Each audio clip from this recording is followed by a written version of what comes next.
ሰበር መረጃ አዶናይና ጃኒ እንግዲህ በፖሊስ ቁጥጥር ስር መዋላቸው ተሰምቷል። የቲክቶክ ክሬቲቭ አዋርድ አሸናፊ የነበረው አዶናይና እንዲሁም ቲክቶከር ጃኒ ዛሬ አመሻሽ ላይ በፌደራል ፖሊስ ቁጥጥር ስር መዋላቸው ተነግሯል። ቲክቶከሮችም ስለታሰሩበት ጉዳይ በይፋ የተባለ ነገር ባይኖርም መረጃውን ያገኘነው ከፋስት መረጃ ነው። በጉዳዩ ላይ አዲስ ነገር ካለ የማቀርብላችሁ ይሆናል። ፎሎ ማድረግ አዳዲስ መረጃዎችን መከታተል ትችላላችሁ። አዶናይና ጃኒ ታስረዋል የሚባል ወሬ ሲናፈስ ነበር፣ ሲወራ ቆይቷል። ከትናንትናው ከታህሳስ 1 ጀምሮ ማለት ነው።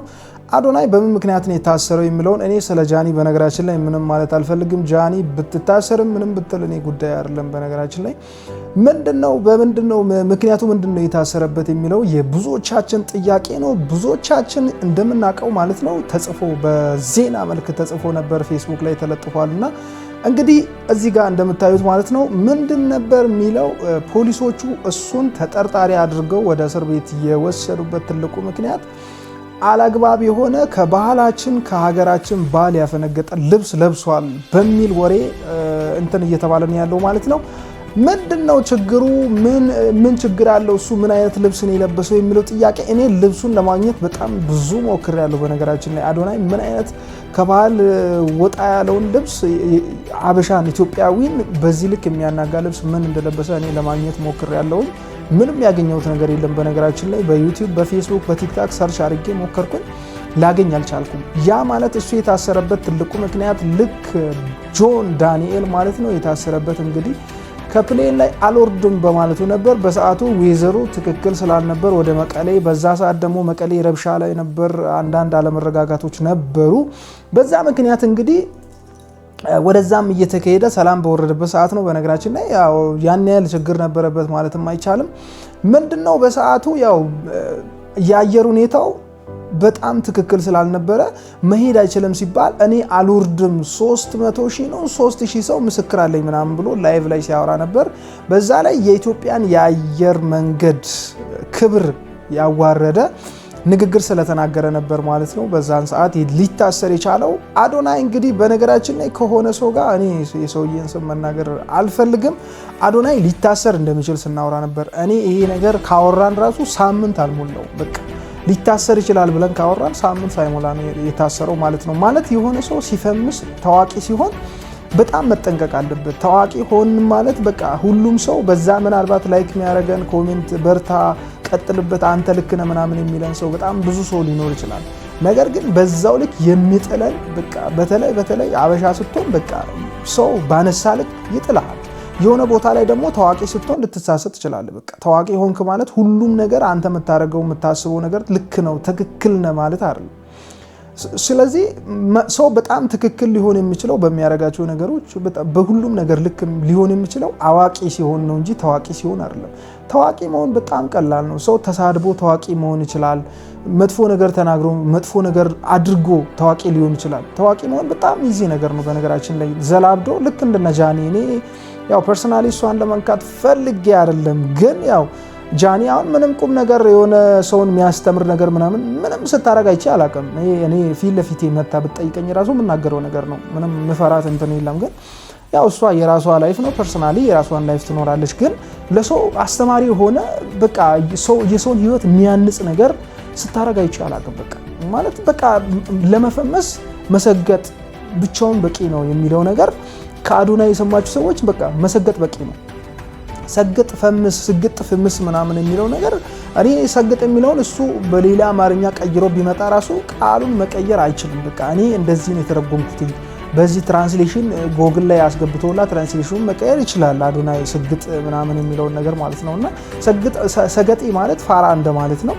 ግን እሱ ይዞ የመጣው ሰገጤ ማለት እንደዚህ ነው በሚለው ነው። ስለዚህ አቧራ ያስነሳው ጉዳይ ምንድነው? ሰገጤ ምናምን የሚለው ነገር ነው ብዙዎችን እንትን እያለ ያለው ማለት ነው። እሱም ደግሞ ሰግጥ የሚለውን ቃል አትጠቀሙ ይላል፣ ተጠቀሙ ይላል። በጣም የተወዛገበ ነገር ነው ይዞ የመጣው።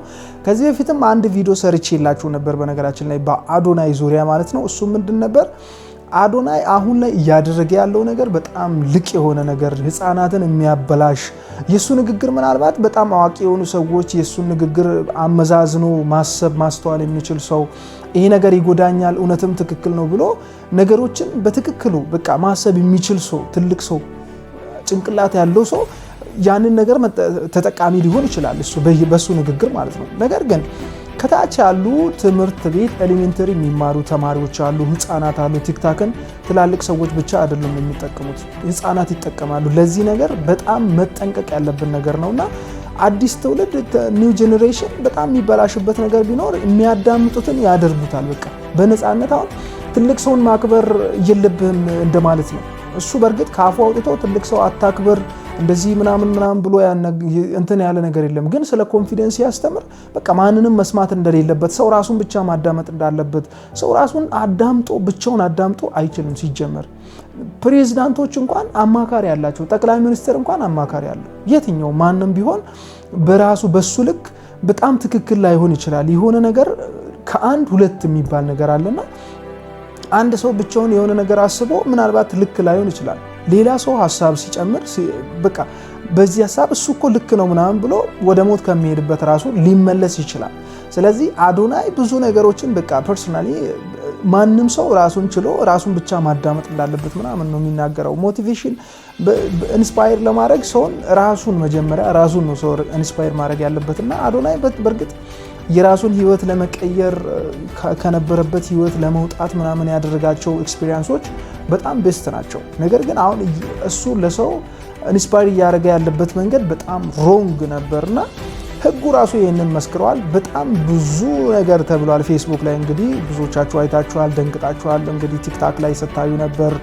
ጃኒና አዶናይ ታስረዋል፣ ጆን ዳንኤል ደግሞ ተፈቷል የሚል ዜና ማለት ነው። ስለ ጆን ቀጣይ ቪዲዮ ላይ ሰርቼላችሁ አመጣለሁኝ ማለት ነው። ስለዚህ ስለ ጆን በቀጣይ ቪዲዮ እንድጠብቁ እና ምንድነው እኔ በአዶናይ በኩል የምር እኔ እንጃ በቃ አዶናይ ራሱን የቀየረበት መንገድ በጣም አሪፍ ነበር። ግን ያው ፌመስ ሆነና ታወቀና በቃ በብዙ ነገር እየተበላሸን የመጣው አሁን በኮንፊደንስ የሚያደርጋቸው ነገሮች በቃ የሆነ እሱ ታዋቂ ሆኖ ብዙ ሰዎች ልክ ነው በቃ እሱ ምንም ነገር ሲያደርግ ልክ ነው የሚሉት ነው የሚመስለው።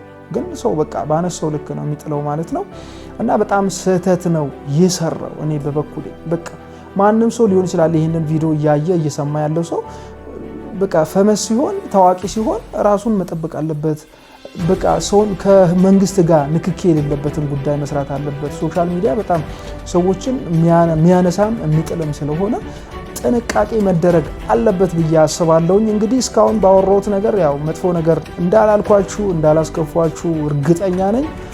እንግዲህ ይሄን ነው የምላችሁ ማለት ነው። አዶናይ እንግዲህ ባይታሰር እኔ ደስ ይለኛል። በቃ ትክክለኛ ስራ እየሰራ ትክክለኛ መንገድ እየሄደ እኔ ባይታሰር ትክክለኛ ህይወቱን የራሱን ህይወት ቢመራ በጣም ደስ ይለኛል። ግን ሰውን የሚጎዳ ነገር እስከሆነ ድረስ በህግ ደረጃም እንደዚህ ተጠያቂ መሆንም ስላለ ለምናረጋቸው ነገሮች ጥንቃቄ ብናረግ ጥሩ ነው ባይ ነኝ። እንግዲህ አዶናይ በመታሰሩ የደበራችሁም ያልደበራችሁም ደስ ያላችሁም ደስ ያላላችሁም አላችሁ።